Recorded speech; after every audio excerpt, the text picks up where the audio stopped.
na minha apresentação? Não, eu vou fazer a apresentação sua, da sua trajetória acadêmica. Claro, muito obrigado. Ok. Boa tarde a todos. É um prazer estar mais uma vez com vocês para mais uma das nossas palestras, do primeiro ciclo de palestras sobre linguística cognitiva, pesquisa e tendências.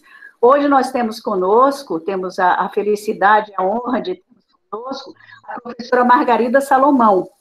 Ela vai nos falar sobre um tema bastante instigante, sobre empreendedorismo ou servidão, falando sobre frames e metáforas dentro da disputa política. Mas antes da professora começar, eu gostaria de falar um pouco a respeito da trajetória acadêmica da nossa querida colega, a professora Margarida. A professora é professora emérita de Linguística da Universidade Federal de Juiz de Fora, doutora em Linguística pela Universidade da Califórnia, em Berkeley, no ano de 1990, onde foi pesquisadora visitante nos anos 2006 e 2007. Ela é ex-reitora da Universidade Federal de Juiz de Fora por 2 mandatos. Atualmente é deputada federal pelo PT de Minas Gerais, em seu 3º mandato. Coordena a Frente Parlamentar Mista em Defesa das Universidades Federais e membro titular da Comissão de Ciência, Tecnologia, Comunicação e Inovação da Câmara dos Deputados. Então, nós temos hoje a honra de termos a professora Margarida conosco. Como ela tem uma agenda cheia, a apresentação dela realmente se espera 30 minutos, e depois nós teremos 20 minutos para perguntas e respostas. Às 17 horas, a professora já tem um outro compromisso. Então, com a palavra, a professora Margarida Salomão. Seja muito bem-vinda, Margarida. Olha, eu quero, em primeiro lugar, falar da minha honra e da minha satisfação de estar atendendo a esse convite e vir participar do 7º Congresso Internacional sobre Metáfora e Pensamento, nesse modelo que é aquele que nós podemos realizar neste momento, né, com a situação da pandemia. Quero cumprimentar a minha querida colega Ana Cristina Pelosi, colega de tantas jornadas, de tantos debates sobre a linguística cognitiva no Brasil, especialmente sobre esse tema da linguagem figurativa, sobre as metáforas, sobre as mesclagens, sobre as metonímias. Quero saudar também a Mônica Fontelli Castro, que com ela me convidou para participar aqui, e eu, então, saúdo a todas e todos que estão, nesse momento, nos acompanhando e dizer, mais uma vez, então, do privilégio que é eu poder fazer essa apresentação para vocês. Eu, então, vou dar início a ela. E ela se chama exatamente Empreendedorismo ou Servidão. Essa é uma disputa que está em curso na sociedade, tendo em vista o que aconteceu recentemente, a maior manifestação política nesse período da pandemia foi exatamente a greve dos aplicadores, dos entregadores de Rappi, dos motoristas de Uber, dos motoboys, que são aquelas pessoas que trabalham ou prestam serviços solicitados por demanda e que são disponibilizados através do aplicativo. Eles são, hoje, na linguagem Professora, que nós vamos... Oi? Eu queria dizer que nós não estamos vendo seus slides. Não sei se a apresentação já começou. Já. Não estão vendo? Não estamos vendo. Só estamos vendo a sua imagem da câmera. Pelo menos é o que eu estou vendo. Eu pergunto aos demais participantes. Vocês estão vendo? Porque a Ana Cristina me disse que estava vendo. Antes não estava. Sim. Vocês estão vendo? Não, não, não. Várias pessoas dizem não. Ainda não. Então vamos começar outra vez. Não sei o que aconteceu. Nós tínhamos conseguido, né? Sim, com certeza. Então vamos tentar outra vez aqui. Aquele compartilhamento. O compartilhamento. Isso. Compartilhar tela. Transmissão. Iniciar a transmissão. Vamos lá. Vocês preferem sempre fazer isso via Meet? Eu sempre tenho feito via Zoom e eu tenho tido menos dores de cabeça, viu? é algo a se pensar. A gente está ainda com uma boa parcela das palestras, né, pela Eu frente. quero dizer a vocês que, por circunstância, eu tenho trabalhado muito por via remota. Sim. E eu tenho feito reuniões e apresentações via Zoom sem Sim. esse tipo de problema que hoje apareceu. Pois é, talvez o Zoom seja mais friendly, né? Mais amigável. Mais amigável, exatamente. Exato. Mas a gente vai pesquisar isso. Porque aqui já é a terceira vez, né? Nós conseguimos, Exato. Depois deixamos... Mas eu acredito que vai agora dar certo. Vamos ver. Vamos lá, vamos fazer uma cafifa. Ele está aqui, transmissão de tela. Vamos todos. É porque ele entra gradualmente, né?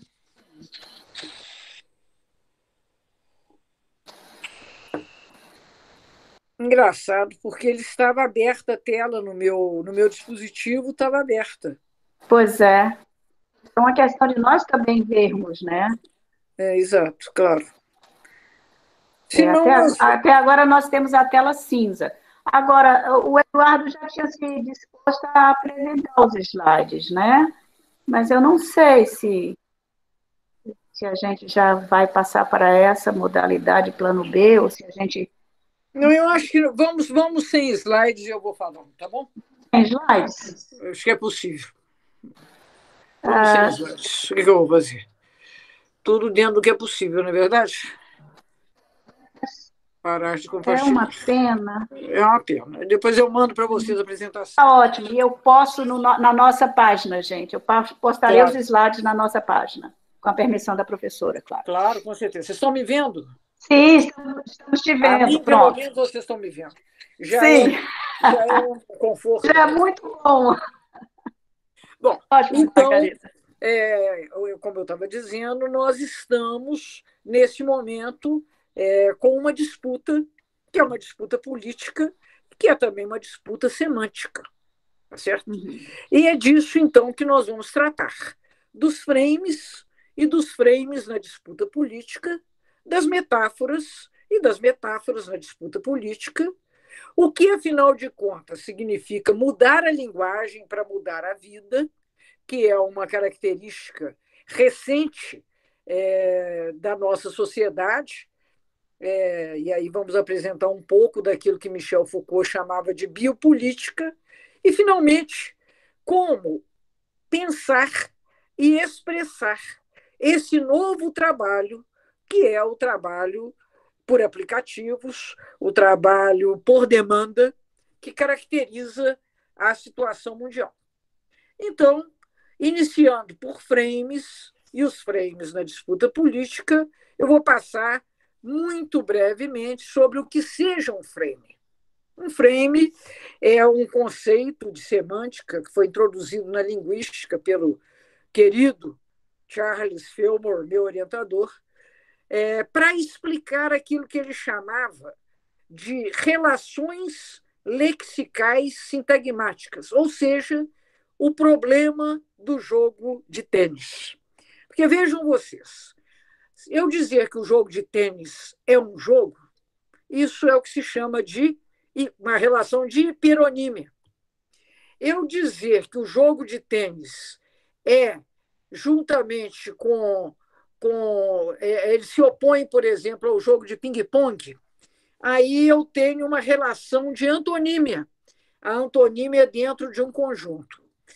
Então, eu tenho relações que são paradigmáticas, que são relações de sinonímia, que são relações de hiperonímia, que são relações de meronímia até, né? Relações, por exemplo, de xícara e a asa de xícara.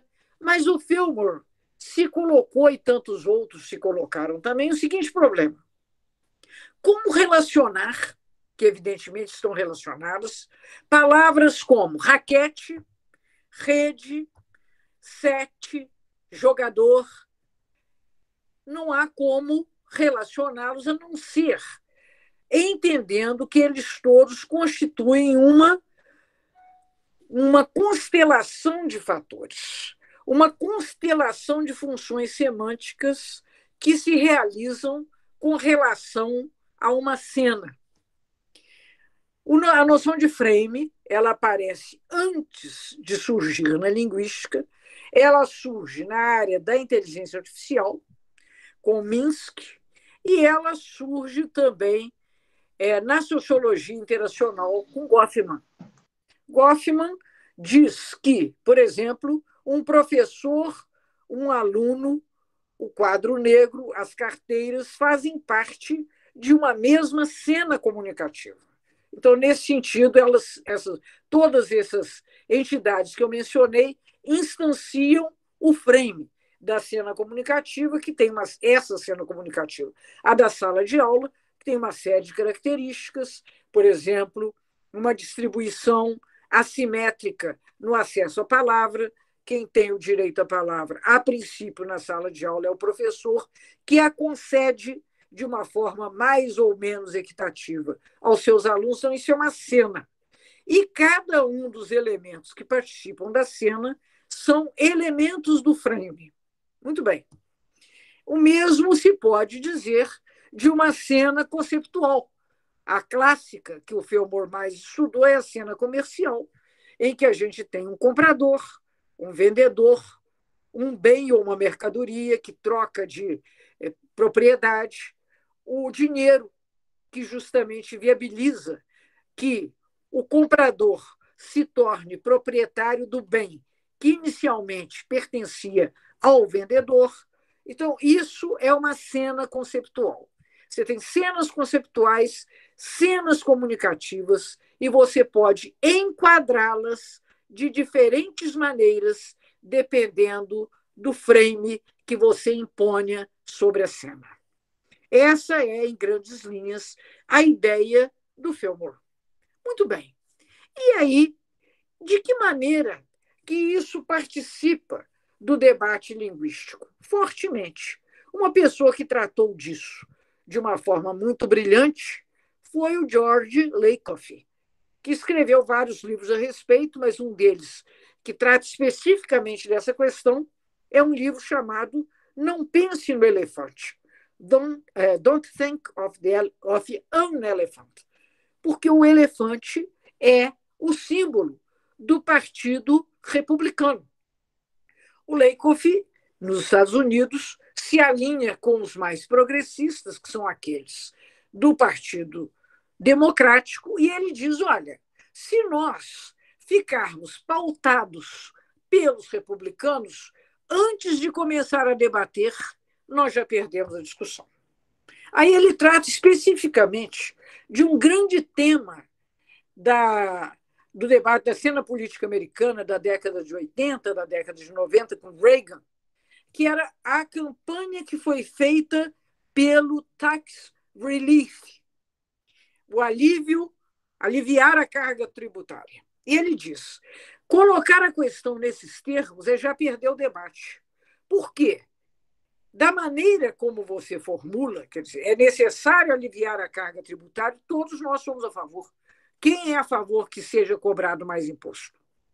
Agora, se você tratar esse mesmo fenômeno como sendo um caso, que era o fato real, um corte de impostos para os mais ricos, evidentemente, você suscitaria aliados para você nesse debate na sociedade. Então, dependendo de como é que você enquadra, se você diz que é necessário aliviar a carga tributária, ou se você diz que é necessário cortar os impostos dos ricos, evidentemente, você realinha o campo de disputa.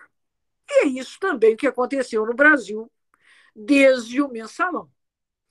Como, aliás, de uma forma muito precisa e academicamente muito sedutora, o decano das ciências políticas brasileiras, recentemente falecido, Vanderlei Guilherme dos Santos, em 2018, publicou um livro chamado Democracia Interrompida. E ele demonstra como no Brasil, desde 2005, com o caso com a divulgação, com o debate, com o fenômeno político que foi o mensalão, começamos a trabalhar com as seguintes perspectivas. Primeiro, os governantes são corruptos. Então, por metonímia, o Estado é corrupto. Muito bem. Os políticos roubam. Se os políticos roubam, o Estado gasta mal. E, claro, o Estado gasta demais. Ele gasta demais porque, se há roubo, então, evidentemente, está gastando além do que é necessário para adquirir serviços ou para desenvolver projetos, seja lá o que for. Junto com isso, nesse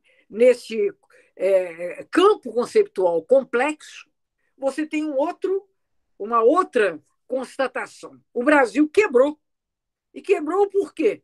Por conta da corrupção dos políticos, porque o Estado gasta mal, porque o Estado gasta demais. Então, é preciso reduzir o tamanho do Estado para salvar o Brasil. Evidentemente, dentro dessa construção conceitual. E aí, para reduzir o tamanho do Estado, é inevitável fazer a reforma administrativa e demitir os funcionários públicos. Aí você diz, não, mas se você faz uma coisa dessa, você desmonta o Estado, não vai ter mais educação. Aí as pessoas dizem, mas você está travando essa luta dessa forma por cooperativismo, porque o Brasil está acima de tudo.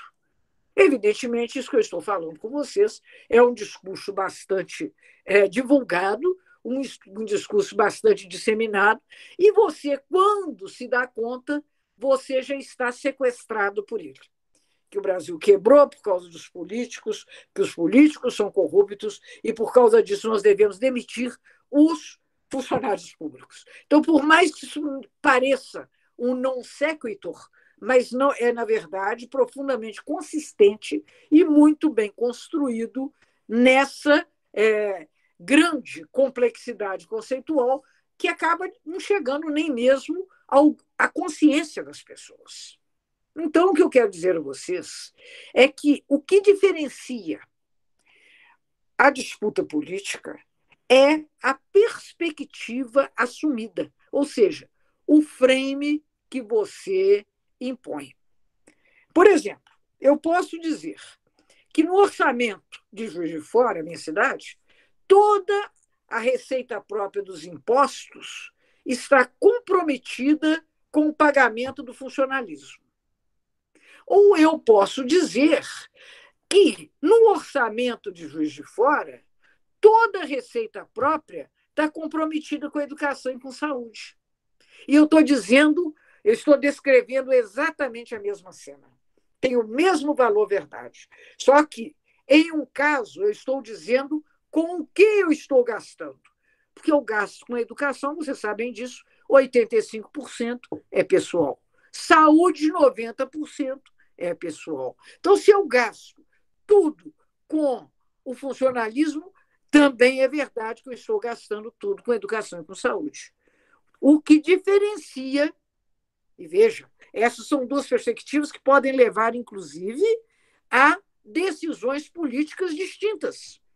Mas, na verdade, para usar as palavras do Lakoff no artigo que ele publicou no The Guardian, em 2016, ele diz: todo o poder está em enquadrar. Não se trata do que você diz, trata-se de como você diz. Então, sem sombra de dúvida, escolher o frame é escolher uma perspectiva política, é escolher uma posição, é defender uma posição dependendo de como é que você enquadra o debate que você está travando. Bom, e as metáforas?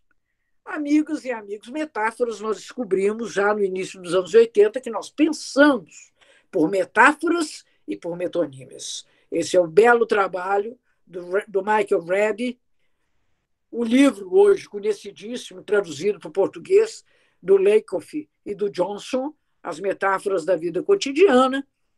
O Jack Endorf também, em 2002, quando ele vem falar sobre o edifício da gramática, ele reconhece o papel das metáforas na estruturação semântica, e, finalmente, Pinker, que é um adversário histórico do Lakoff, vem a reconhecer num belo artigo publicado na revista Nature o que ele diz que é o nicho cognitivo da espécie humana.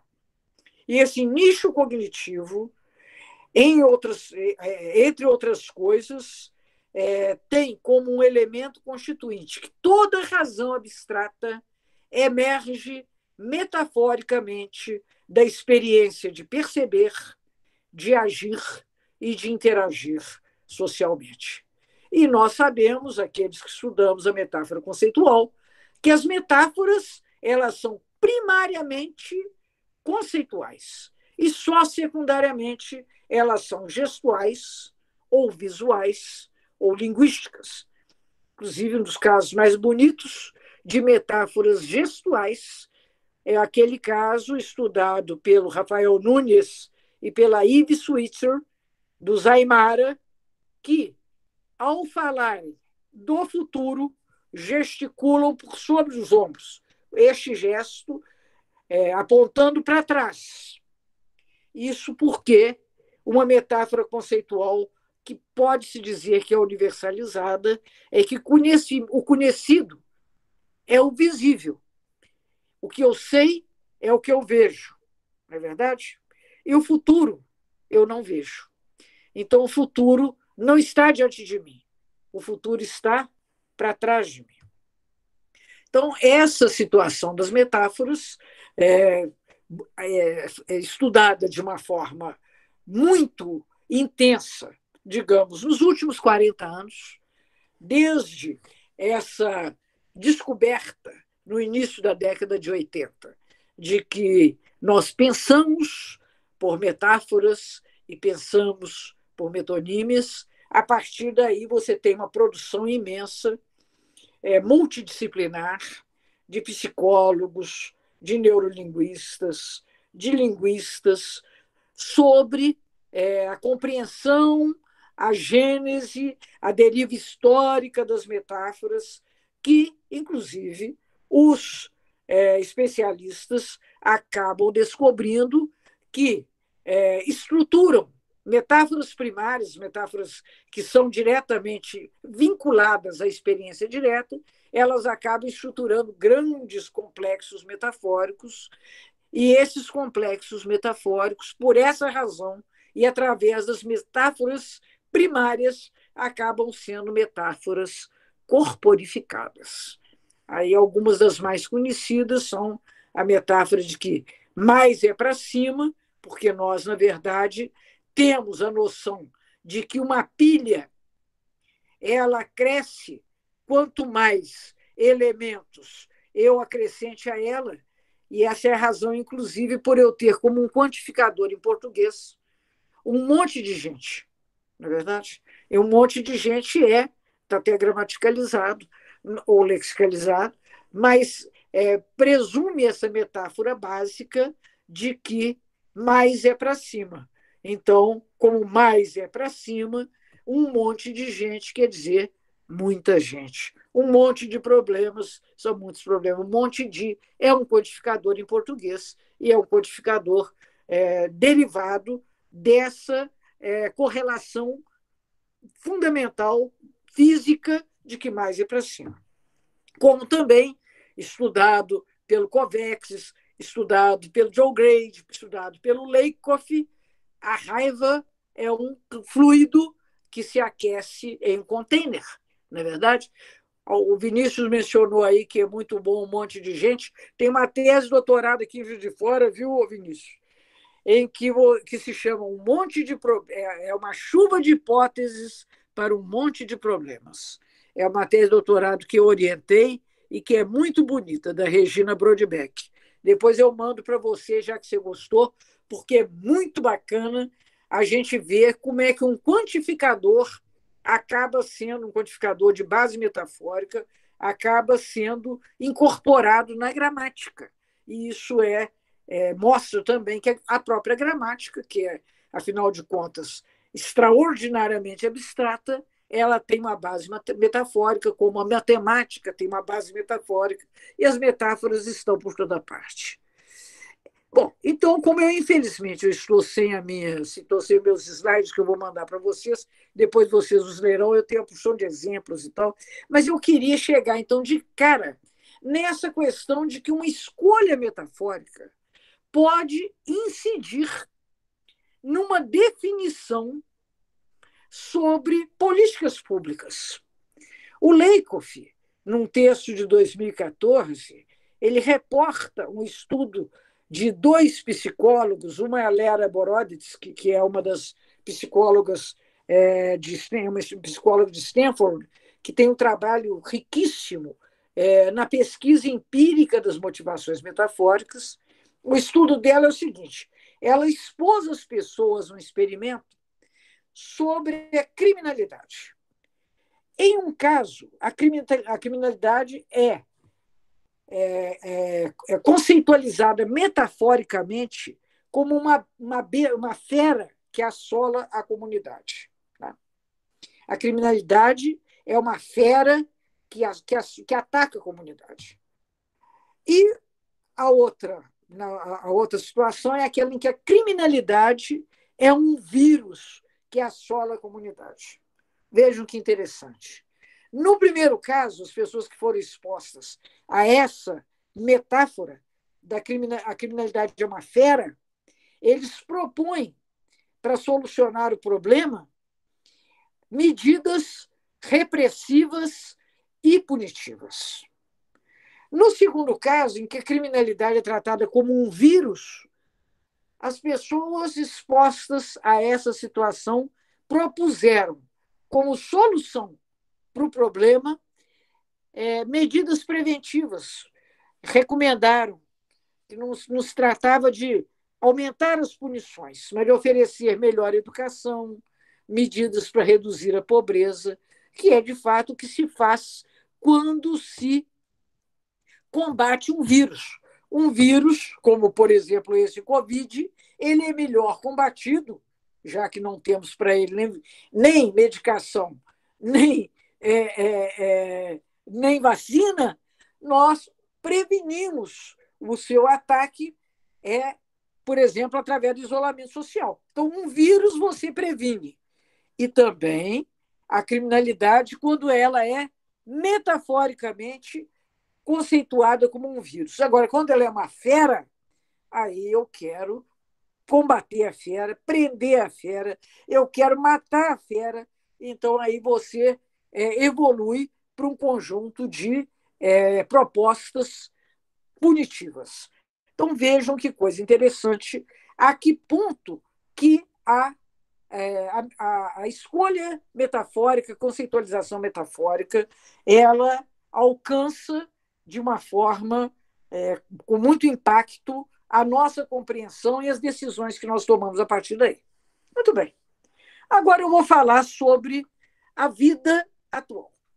A vida atual, e quem melhor a estuda, são uma série de cientistas sociais e políticos, muitos deles inspirados na obra de Michel Foucault. Michel Foucault, em 78, 79, ele fez algumas conferências no Colégio de França que são proféticas. Nessas conferências, ele antecipava essa ofensiva neoliberal que nós temos encontrado nas duas últimas décadas do século XX e agora, nessas duas décadas que inauguram o século XXI. Tá certo? Diz o Foucault que você tem um processo social que ele conceitua como o advento da biopolítica. O que é a biopolítica? É uma extensão da disciplina. Foucault, como vocês provavelmente sabem, é um estudioso dos processos disciplinares. Mas, ao longo da história que ele faz, ele é um historiador social, ele estuda a disciplinação do corpo. Então, por exemplo, um livro famosíssimo de Foucault é a História da Loucura.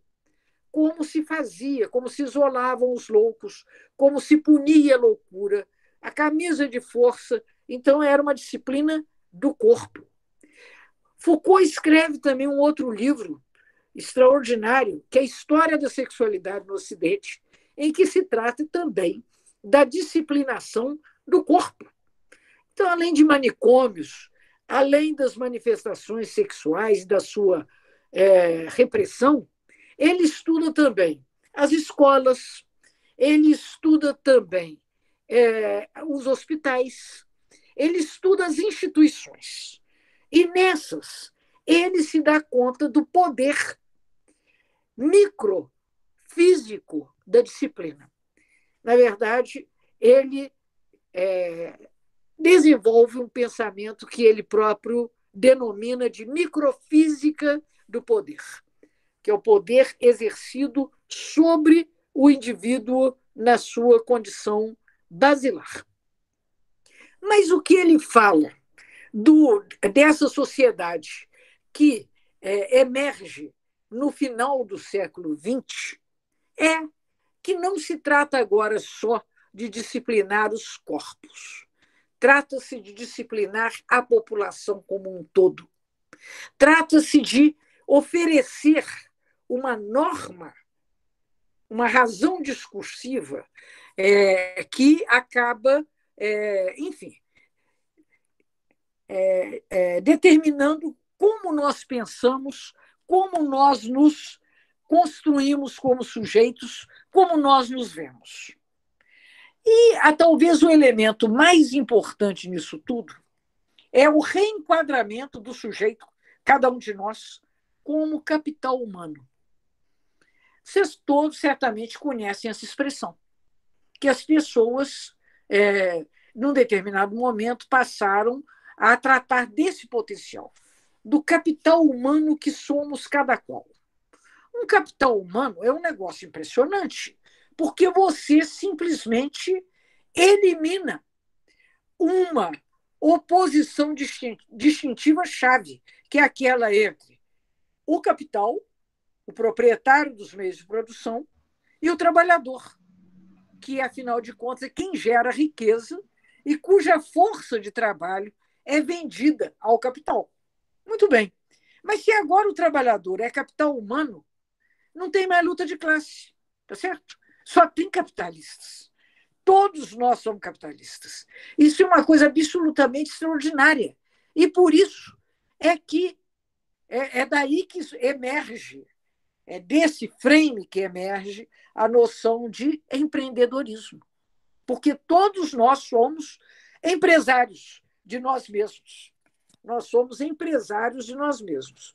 E nessa condição de você, o trabalhador, ser também empreendedor, então você obscurece a relação de classe, você elimina a condição de reconhecimento da alienação e da exploração do trabalho, e nós todos passamos a ser pessoas investidores de nós mesmos.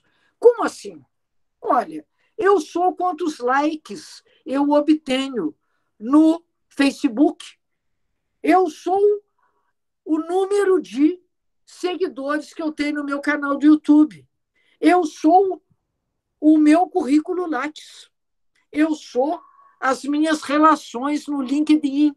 Tá certo? É isso que me precifica como capital humano.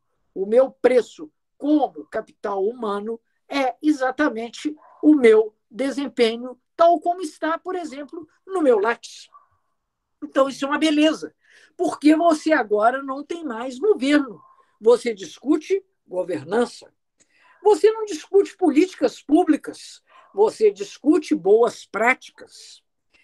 Não tem mais participação democrática, tem colaboração em rede. Todos nós somos colaborativos na rede e isso não é a mesma coisa que participação democrática. A participação democrática, você aparece com a sua identidade, você pode expressar um conflito com outra força social que participe da cena política. Agora, se você está colaborando, acabou. Você não é mais um cidadão, você é um empreendedor. Então, é por isso que você é responsável. Você é responsável, por exemplo, pela pandemia. Se você... Por que a pandemia está desse jeito? Porque o povo não usa máscara, porque o povo vai para a festa.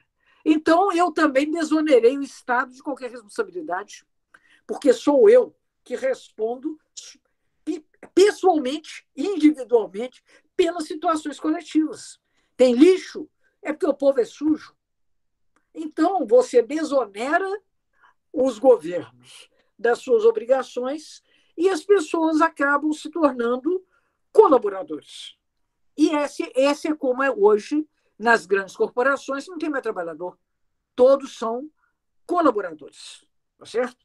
E você é também um colaborador e é um capital humano. Não tem mais política, meus amigos, minhas amigas, tem gestão, tá certo? O que nós discutimos é gestão.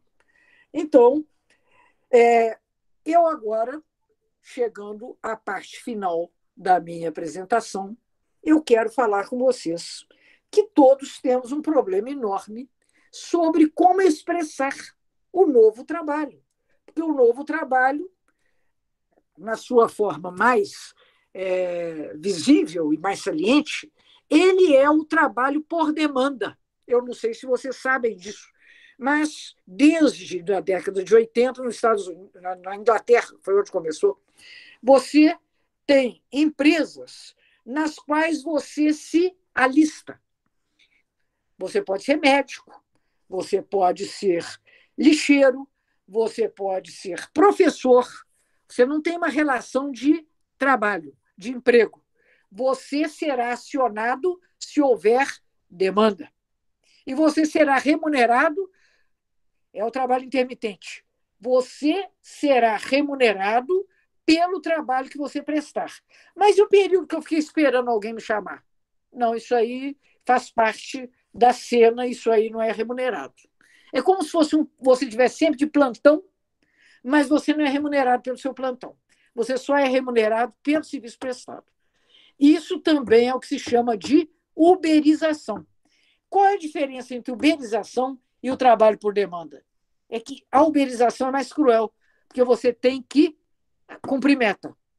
O trabalho por demanda, você fica simplesmente disponível. Você não precisa de professor, é isso mesmo. Você se coloca, você alista lá, fala, olha aqui, eu estou disponível para dar uma aula.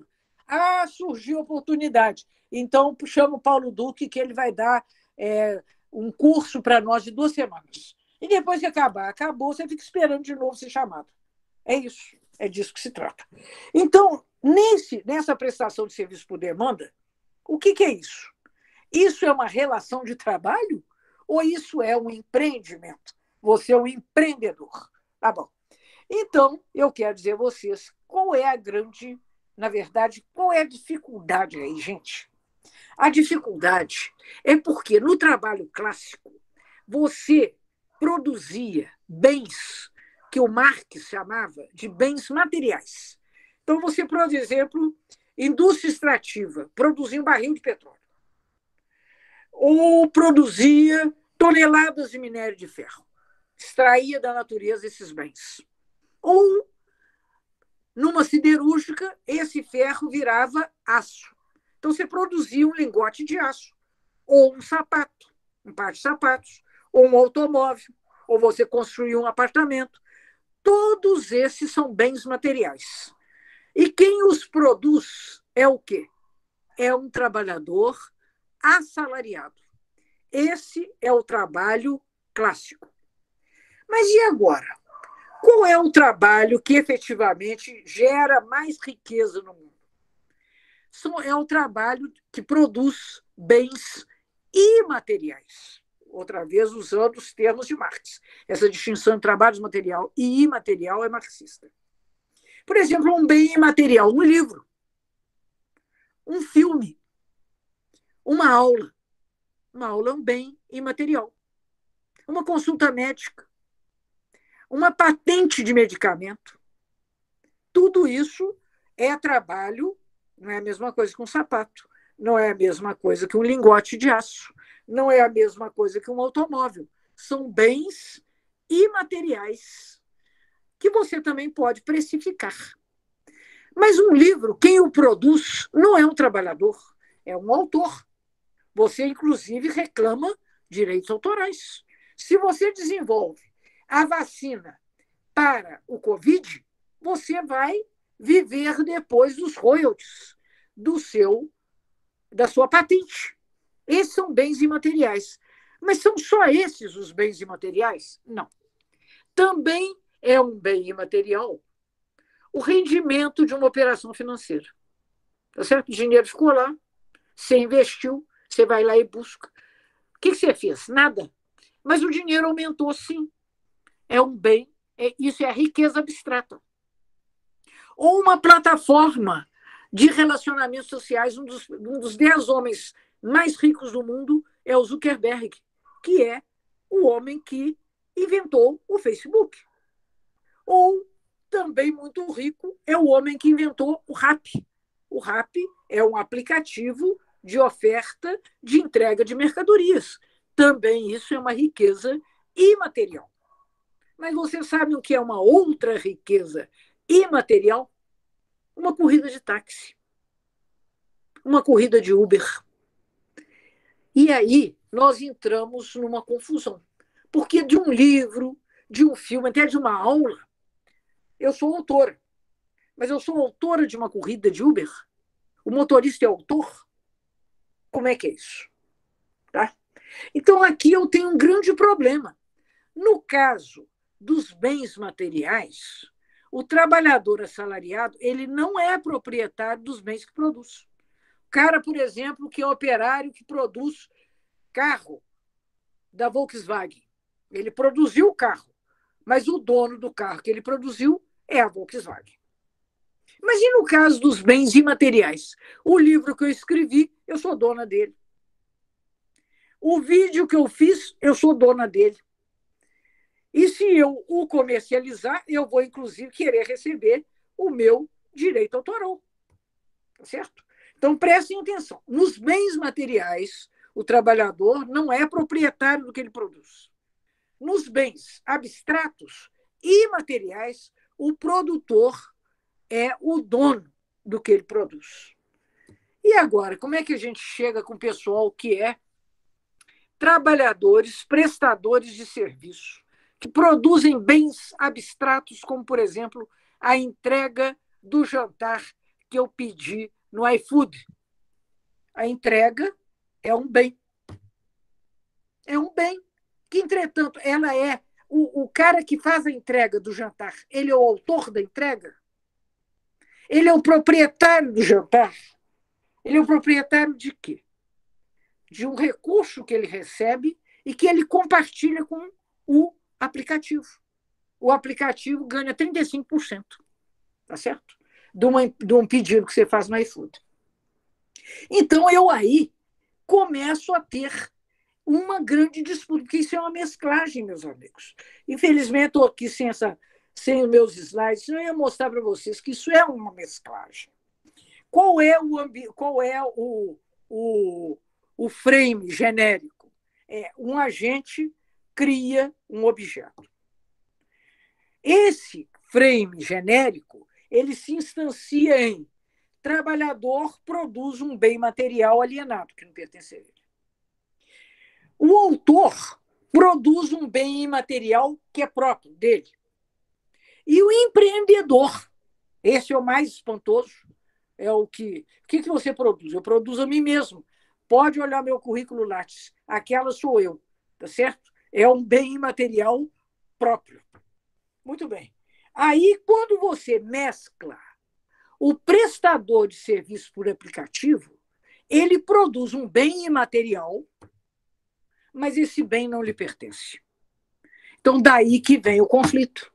Esse é o conflito que não pode ser escamoteado. Por quê? O bem criado é imaterial, mas é alienado. Então, o agente criador ele tem uma identidade mesclada. De um lado, ele é um autor e, de outro lado, ele é um trabalhador, só que ele não é assalariado.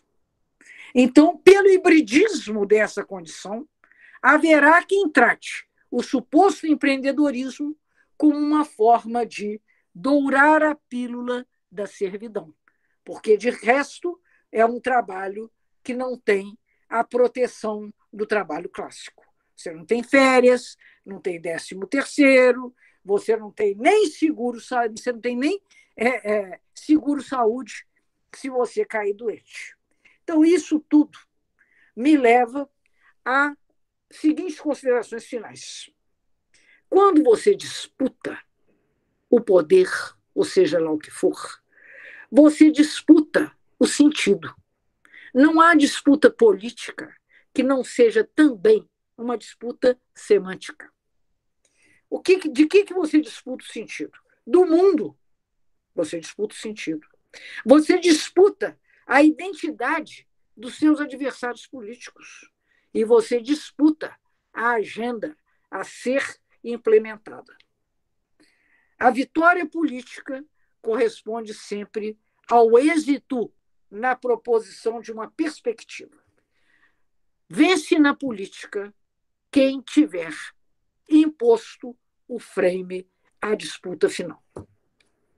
E, enfim, como dizia Jorge Luiz Borges, num texto esplendoroso que é A Esfera de Pascal, escrita no já remoto ano de 1952, ele diz: quem sabe a história universal é a história de umas tantas metáforas. Lamento imensamente não ter podido apresentar os slides que, laboriosamente, eu construí aqui para fortalecer e facilitar a minha exposição. Então, muito obrigada, viu, gente? Nós que agradecemos, Margarida. Eu gostaria até de bater palmas, viu? Obrigada. Porque a sua conferência, a sua palestra foi maravilhosa. Bravo, esplendorosa, a palavra que ela usou há pouco. Sim, aprendemos muito e, como sempre, eu te escuto por horas a fio. É uma pena que você tenha uma outra agenda, né, para as 17 horas. Nós temos, talvez, você me diga, Margarida, nós temos talvez uns 5, 10 minutos para talvez alguém... Não, nós temos certamente uns 15, 20 minutos. Tá certo? Sim? Ok. Então, por favor... Eu já nem apareço com os slides. Sim, mas com certeza os seus slides serão postados na nossa página. E as pessoas poderão acompanhar. Vou mandar imediatamente para você. Ótimo. Bom, gente, já que a professora está com uma agenda muito apertada, eu gostaria que, quem quiser fazer alguma colocação, algum comentário, se pronunciasse nesse momento.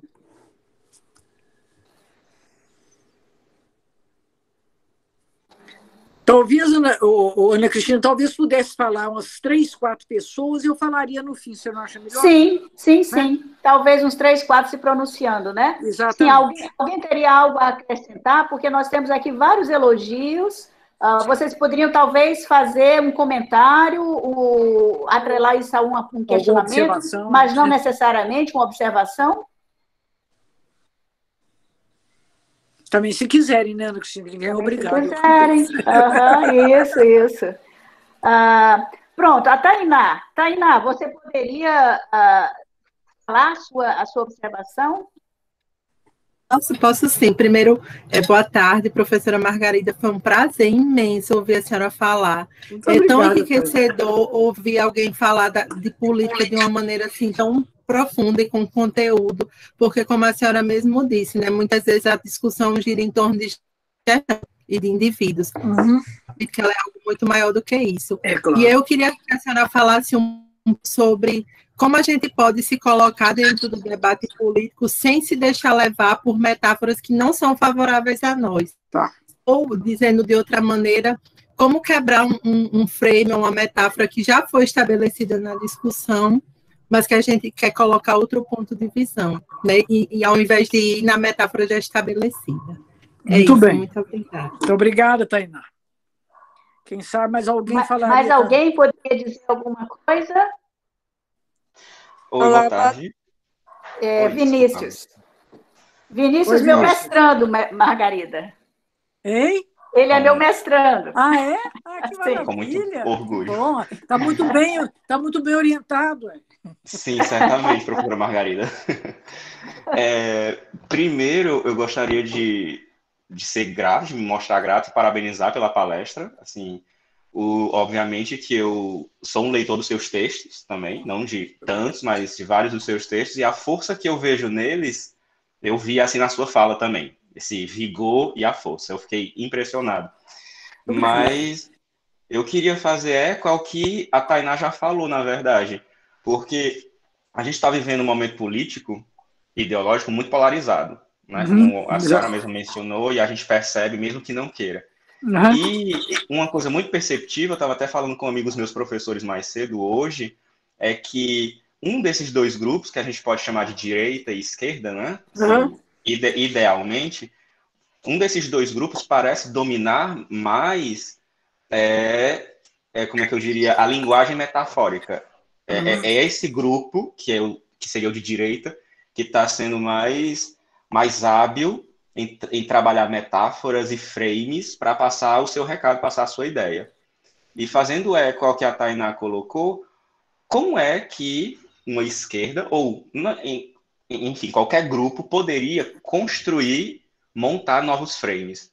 Como é que se veicula novos frames? Como é que se produzem frames? Como é que se divulga um frame diante de um grupo, que é o de direita atualmente, que lida também com memes, enfim, com toda uma propaganda mais estabelecida para divulgar os frames desse grupo? Perfeito. Então, pronto, era isso. Teremos talvez mais alguém, e daí nós já deixamos a professora se pronunciar. Mas se alguém mais quiser falar... Boa tarde. Boa tarde, quem está falando? Lorena. Lorena. Primeiramente, Olá. gostaria de parabenizar a professora, foi uma ótima palestra. Muito obrigado. E vou tentar ser rápida aqui, porque eu estudo Lula na revista Veja, desde quando ele começou a ser aparecer, né, ser publicado nas capas. E daí eu tenho percebido que há sempre o acionamento dos frames política e economia. Daí eu queria saber se essa inter-relação entre esses frames já demonstra aí essa concepção que a senhora tratou sobre o capital humano, né? De considerar, de nós sermos um capital humano, né? Então eu queria saber sobre essa interação entre os frames política e economia. Tá certo. Agora, Margarida, talvez já pudéssemos, a não ser que alguém agora se pronuncie, que tem alguma coisa a dizer, do contrário, a professora poderia responder. Certeza. Pronto. Bom, então... Podemos ir, Alexandre? Sim. Podemos? Então tá bom. Então, começando pela Tainá. A Tainá pergunta como é possível quebrar esse poder considerável da elaboração metafórica, da conceituação metafórica, que é fortemente determinante dos nossos posicionamentos políticos. Esse tem sido o tema de vários livros do George Lakoff, vários, desde a meados da década de 80, década de 90. Quando eu mandar para vocês, eu mando essa bibliografia também, tá certo? Ótimo. Porque também eu acho que isso é importante. Vários livros tratando especialmente do poder, e ele tem uma quantidade enorme de textos a respeito disso, porque ele, inclusive, foi consultor político do Obama, né? Então, ele tem muita coisa escrita sobre isso. E o que ele diz? A única forma de você combater esse cativeiro metafórico é desmistificá-lo. Então, você tem que identificar, você tem que expor, você tem que questionar, que esse é o trabalho da razão. O trabalho da razão, nesses casos, é precisamente desmontar a metáfora, em que muitas vezes você fica preso.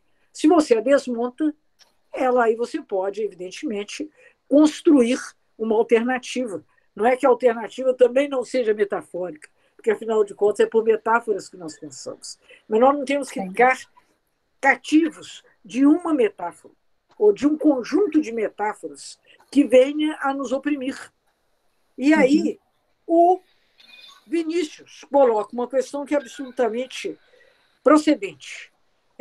A direita brasileira, hoje, ela conseguiu aquilo que Gramsci chama de hegemonia. Não é uma hegemonia total, mas é uma hegemonia muito poderosa, indiscutivelmente. E como é que ela o faz? Na verdade, nós hoje vivemos, não só no Brasil, uma tendência a praticar ou a cultivar valores muito conservadores.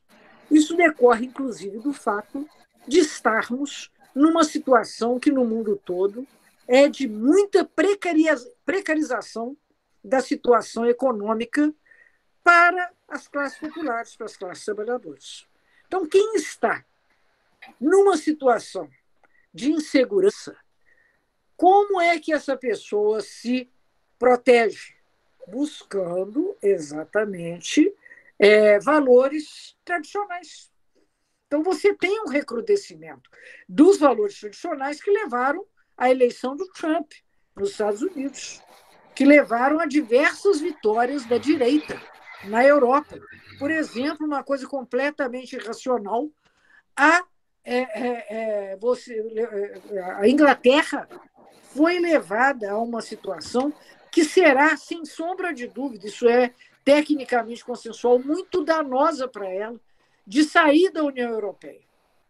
Mas isso tudo em nome da proteção contra os valores internacionalistas.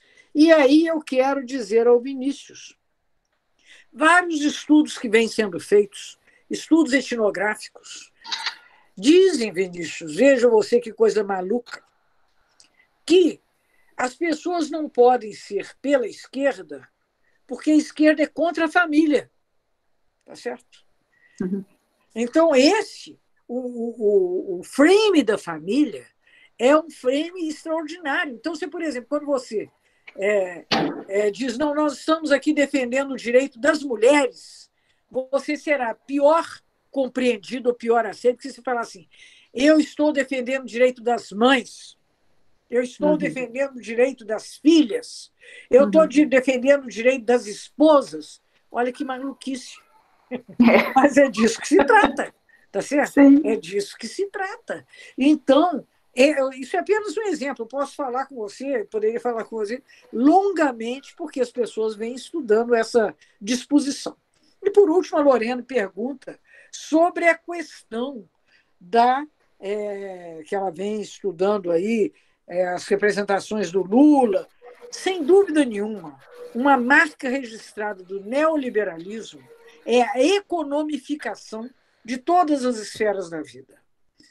Todas as esferas da vida são tratadas do ponto de vista da razão econômica. Então, por exemplo, nesse momento no Brasil, muitos de nós entendemos que a maior tragédia, a tragédia que tem que ser enfrentada, é a da desigualdade social, que se manifesta, inclusive, na pandemia. Quer dizer, a maior parte das pessoas que, nesse momento, estão morrendo são os pobres, são os negros, são as pessoas que não têm acesso a uma saúde de melhor qualidade. Então, isso é, sem dúvida nenhuma, uma demonstração desumana da desigualdade no Brasil. Mas haverá aqueles que dirão, não, essa não é a prioridade nacional. A prioridade nacional é equilibrar as contas.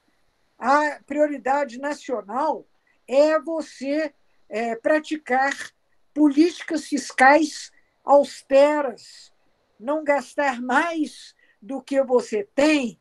E é isso, na verdade, que leva à adoção dessas políticas que são muito cruéis para a grande maioria das pessoas que vivem em situação de fragilidade.